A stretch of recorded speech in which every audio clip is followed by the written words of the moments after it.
Serge Pelletier, bonjour. Bonjour. Vous venez de visiter la dernière édition du Train du Climat. Une réaction suite à cette visite? Moi je trouve ça vraiment extrêmement positif, de très très grande qualité, parce qu'il faut absolument sensibiliser l'ensemble de la population sur ces questions.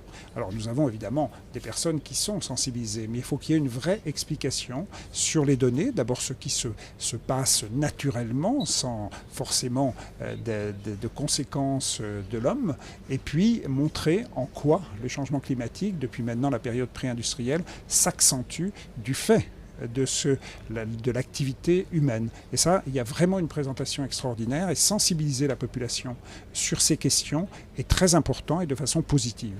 C'est une nécessité, selon vous, de sortir les chercheurs et les scientifiques des laboratoires pour les amener vers un public moins avisé, peut-être?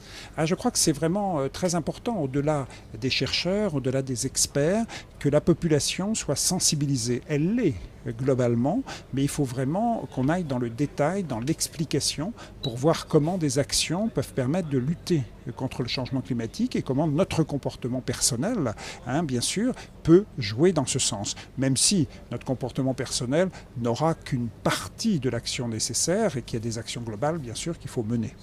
Comment les pouvoirs publics peuvent-ils renforcer les politiques de sensibilisation auprès des citoyens sur ces questions d'enjeux climatiques et de politique climatique? Je crois que la sensibilisation se fait en particulier par l'action qui est menée avec un train qui peut aller dans l'ensemble de la France. Mais au-delà de ça, il faut évidemment que le pouvoir national sensibilise. Et je crois que c'est assez bien le cas aujourd'hui avec le président de la République, avec le ministre Nicolas Hulot qui est très concerné, et dans les médias. Je veux dire, quand on sensibilise, évidemment, c'est pris en compte. Mais il faut aller dans le détail.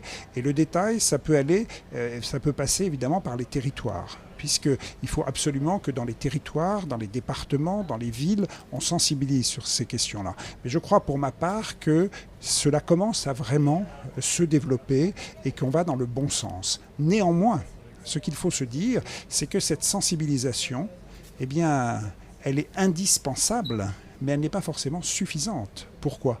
Parce qu'il faut absolument que les règles nationales définies par l'État, par le pouvoir, aillent dans le bon sens. On peut sensibiliser la population, mais il faut que les règles dont la population doit obligatoirement, qu'elle doit obligatoirement respecter, il faut qu'elles aillent dans le bon sens. Et ça, c'est une vraie question aujourd'hui par rapport à la COP21. Moi, je suis malheureusement inquiet de considérer que les engagements de réduction des émissions de gaz à effet de serre, moins 40% d'ici 2030, moins 75% d'ici 2050, et puis même ce qui a été annoncé par le ministre en juillet dernier va au-delà de ça. Aujourd'hui, je n'ai pas le sentiment que les règles soient encore suffisantes en matière de gaz à effet de serre pour justement respecter ces engagements. Ce qui nécessite encore une plus grande implication, comme vous le dites, des collectivités. C'est l'enjeu crucial est autour de ces territoires et collectivités. Non.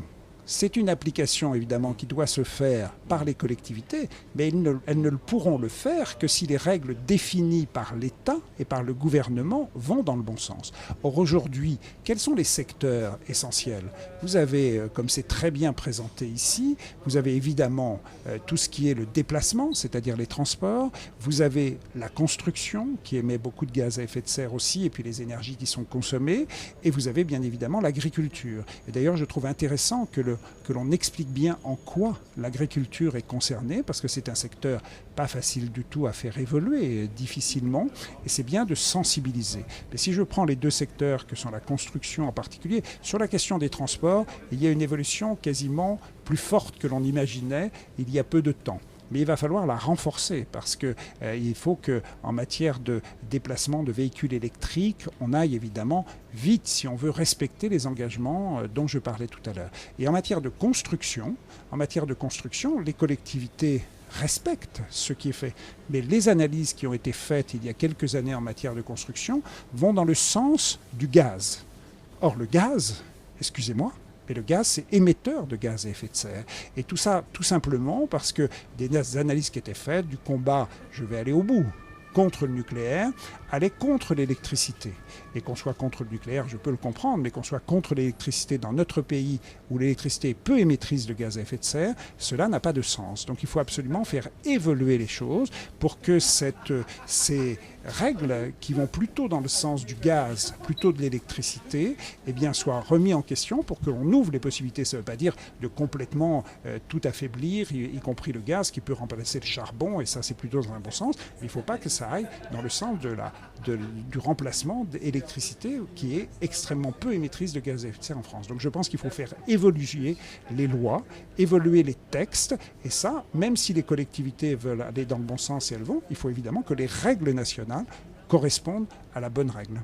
Et que le soufflet, entre guillemets, de la COP21 ne retombe pas et que les États et les nations s'impliquent véritablement sur ces questions. Il faut, sur le plan international, absolument que la COP21, qui est une excellente COP, et ça, moi, je trouve que les résultats ont été allant dans le bon sens, mais c'est vrai que depuis 2 ans, on ne sent pas une vraie action forte sur le plan international.